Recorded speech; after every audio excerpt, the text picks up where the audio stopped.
Hi, everyone. My name is Margaret Nikita Walker-Chettelin, and this is my story of how I am a third culture kid.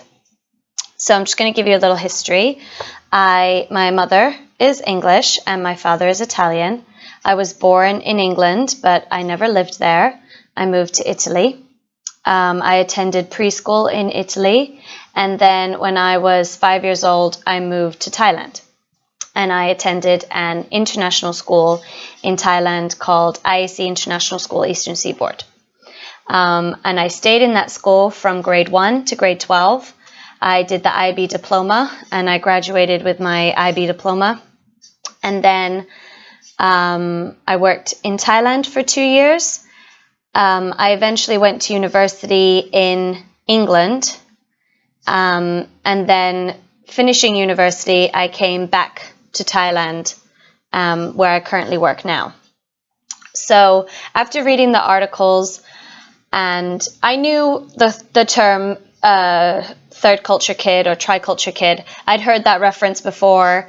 We've been told that that's who we are, and I've identified myself as that before. But I think the most important part for me recently is that reading it again and being a little bit older has really been great for me to be able to identify with that and definitely say that that is who I am, tick the boxes, that is what I identify myself as. Growing up in Thailand was about 24 years ago, so there wasn't a lot of globalization back then. We didn't have many foreigners in the country. Me and my sister were the only foreigners in our housing complex. So I had a lot of Thai friends. I can speak Thai. I really identify myself as Thai, even though I don't look Thai.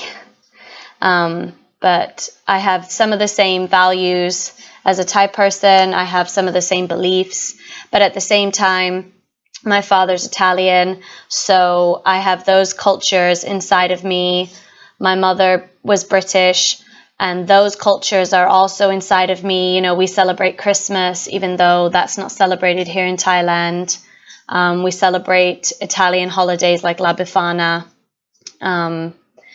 But then at the same time, I also celebrate Thai holidays like Songkran or Loi Krathong, which is a Buddhist holiday where you thank the water for all its blessings that you've had all year, and you make a little boat and you float it on the water.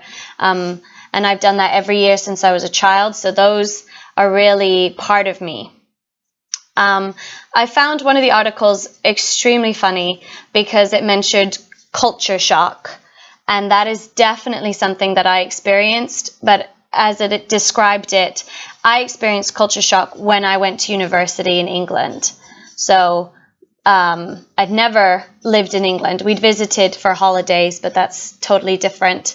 And when I went to England for university, I didn't know how to cross the road, because here in Thailand, you just hold your hand out and you just cross the road.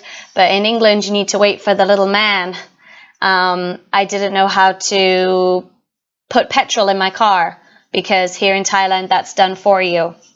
I've never had to get out of my car and put petrol in, but in England, you had to do that, and I was absolutely lost. I didn't know what to do. Another thing that was a culture shock was the people, the way they behaved. Some of the cultural norms that I was used to wasn't there, and I found it very, very difficult to connect to English people, even though I'm half English, but I found that very difficult. And the same goes for when I visit Italy. There are things that I can connect to, like pasta, pizza, you know, how to cook, but I can't connect to some of the cultural norms or society norms that they have. Another thing that I found really interesting in one of the articles was that they mentioned that third culture kids really like to connect with other third culture kids. And I've said that a million times to my friends since we were kids until now as adults, and they've left and traveled the world. You know, I've said to them, like, oh, nobody gets me like you do. Nobody can understand me. Or, you know, I always say, like, let's just make our own nationality. We're international. Let's just have our own island and move there because no one seems to get us. So it's funny that they've also mentioned that in one of the articles. The question that I hate absolutely the most, and it is reading the articles again has really proven that I'm not weird, and that's not what. It's where are you from? And how everybody, the minute they say, oh, hi, my name's Nikita, and they're like, oh, where are you from? And I panic, and I'm like, oh my goodness, I hate that question. And it depends who I'm meeting. If I'm meeting an English person, I don't want to say I'm from England because they're going to ask me about football or about where I lived. And I never lived in England, so I find it very hard to connect. So I say I'm Italian. But if I'm in Italy or if I'm meeting an Italian person and they ask me where I'm from, I say I'm English because, again, I don't know any social norms for them to ask me about, like, oh, where are you, Italy, are you from? But then sometimes, you know, I'd like to say that I'm Thai. But then people ask me, like, well, you don't look Thai. You don't sound Thai. Yeah, you're not Thai. And I'm like, but that's where I've lived for most of my life.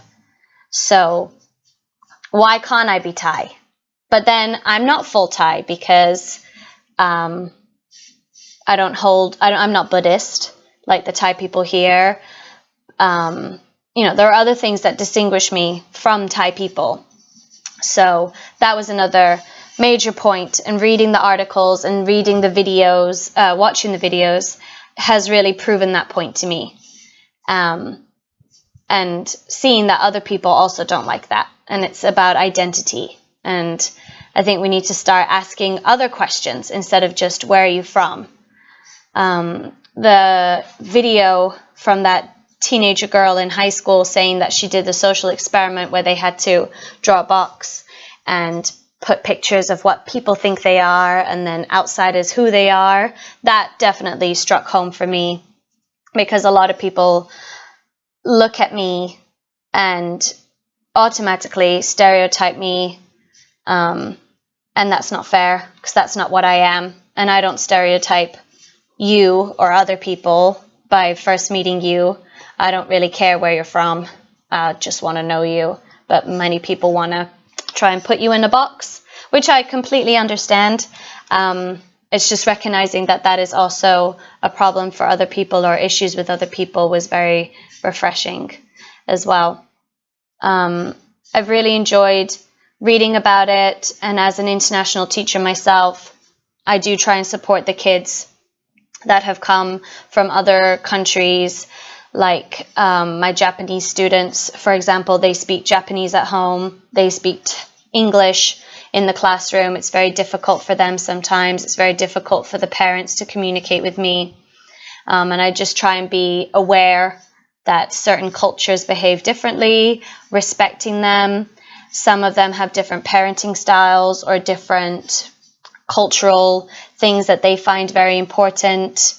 For example, Thai people have a chain around their neck that has like a relic inside, and we're not allowed to wear jewelry in school. But once you attach this necklace onto a child, you're not really supposed to take it off ever unless it breaks. It's like their good luck charm.